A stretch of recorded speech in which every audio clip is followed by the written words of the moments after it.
شدید دھند میں برف سے ڈھکی چٹانوں کی آڑ سے وہ برفانی چیتا نکلا۔ رچرڈ کو خطرے کا احساس ہو چکا تھا، لیکن اب 25,643 فٹ اونچا نندا دیوی پہاڑ بھارت کے ہمالیائی حصے میں واقع ہے۔ نندا دیوی پہاڑ کو سر کرنے بھارتی اور امریکی کوہ پیماؤں کی ٹیم 1970 میں اس مہم پر نکلی۔ تجربے کار کوہ پیماؤں کی اس ٹیم میں لوئس رچرڈ بھی شامل تھا۔ یہ اگست کا مہینہ تھا۔ چڑھائی بہت زیادہ چیلنجنگ تھی، پھسلن بہت زیادہ تھی اور برف کی دیواریں رکاوٹ بنی کھڑی تھیں۔ موسم بھی کسی صورت مددگار ثابت نہیں ہو رہا تھا۔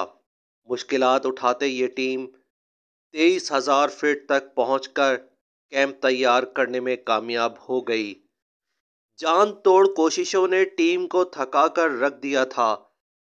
13 ستمبر 1970 کو لوئس اور اس کے ساتھی جیمز لیٹس نے چوٹی تک پہنچنے کا ارادہ کر لیا اور نکل پڑے۔ موسم قدرے بہتر تھا اور صاف تھا۔ ہلکی ہلکی ہوا بھی ساتھ ساتھ چل رہی تھی۔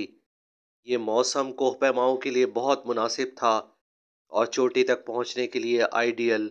ان دونوں نے تیز رفتاری سے چڑھائی جاری رکھی۔ خطرناک سلوپس کو عبور کر کے وہ دونوں چوٹی تک پہنچ گئے۔ یہ ان کی بہت بڑی کامیابی اور فتح تھی۔ دوپہر کا وقت تھا۔ انہوں نے یہاں سے خوبصورت مناظر کا مشاہدہ کیا۔ ہر طرف انہیں گہرائیوں میں اترے بادل اور چوٹیوں کو اپنے حصار میں لیے بادل دکھائی دیے۔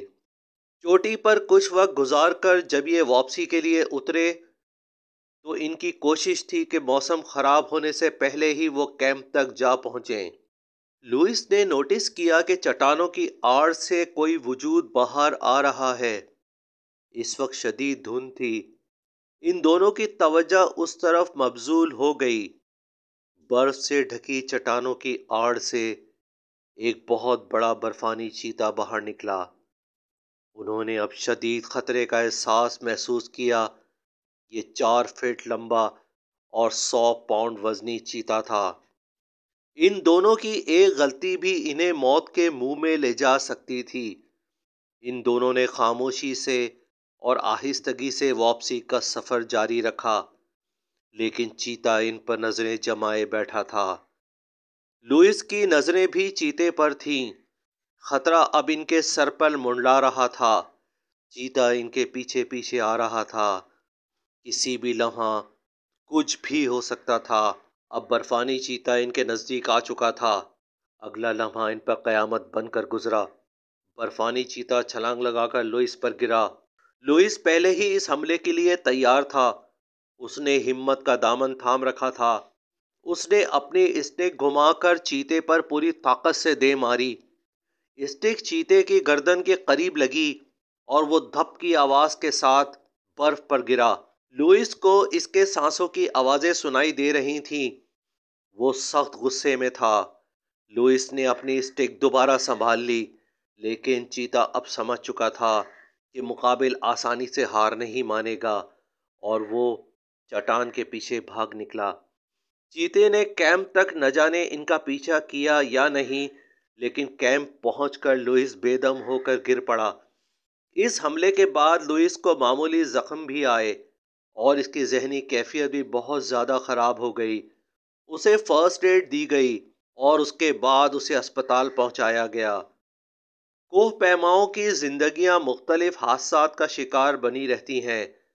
کبھی موت ان کو چھو کر گزر جاتی ہے اور کبھی زندگی ان سے روٹھ جاتی ہے، لیکن یہ کوہ پیما اپنے جنون میں نت نئی مہمات پر جانے کے لیے ہر دم تیار رہتے ہیں، یہ جاننے کے باوجود کہ نہ جانے آگے کیا ہو۔ فیئر آف ڈارک نائٹس میں آپ سچے، حیرت انگیز اور خوفناک واقعات دیکھ سکیں گے۔ اس طرح کے مزید واقعات دیکھنے کے لیے چینل کو سبسکرائب کر لیجئے اور کمنٹ سیکشن میں اپنی رائے کا اظہار ضرور کیجئے۔ Thanks for watching.